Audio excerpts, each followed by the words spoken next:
सभी चरणों में इंडी गठबंधन परास्त हो चुका है। मोतिहारी में पीएम बोले, इनको जनता ऐसी हार देगी कि दुनिया देखती रह जाएगी। पीएम नरेंद्र मोदी मोतिहारी के गांधी मैदान में सभा को संबोधित कर रहे हैं। उन्होंने भीड़ देखकर कहा कि आपका ये सैलाब बता रहा है कि छठे और सातवें चरण में क्या होने वाला है। पीएम ने कहा कि इसके पहले कि सभी चरणों में इंडी गठबंधन पूरी तरह परास्त हो चुका है। पीएम ने कहा कि खुद को जनता का माई बाप समझने वाले इन लोगों को जनता ऐसी हार देगी कि दुनिया देखती रह जाएगी। प्रधानमंत्री ने कहा कि 10 साल में मेरा बहुत सारा समय पिछली सरकारों के गड्ढे भरने में गुजरा।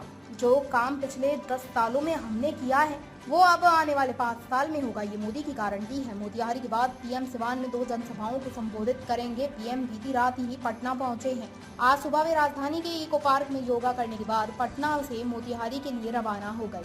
पीएम मोदी के बीते 10 दिन के अंदर दूसरी बार बिहार आए हैं। लोकसभा चुनाव की घोषणा के बाद पीएम मोदी का यह 7वां बिहार दौरा है। पीएम नरेंद्र मोदी मोतिहारी के गांधी मैदान में सभा को संबोधित कर रहे हैं। उन्होंने भीड़ देखकर कहा कि आपका ये सैलाब बता रहा है कि छठे और सातवें चरण में क्या होने वाला है। पीएम ने कहा कि इसके पहले के सभी चरणों में इंडी गठबंधन पूरी तरह परास्त हो चुका है। अब की बार 4 जून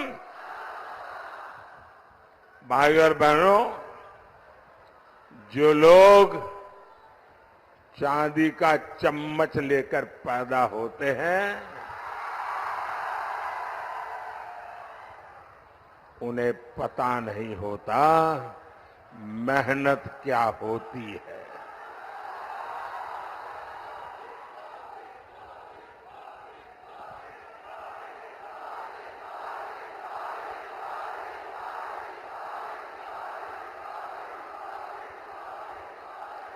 मैंने सुना है कि यहां कोई घूम घूम कर कह रहा है कि 4 जून के बाद मोदी को बेड रेस्ट होगा।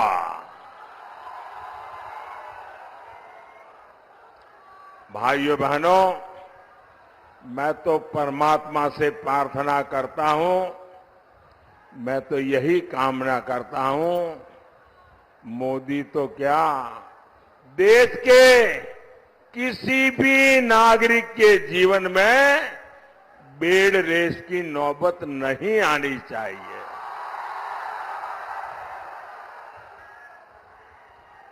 देश का हर नागरिक ऊर्जा से भरा हुआ हो, उत्सव भरी जिंदगी जीता हो, लेकिन जंगल राज के वारिस से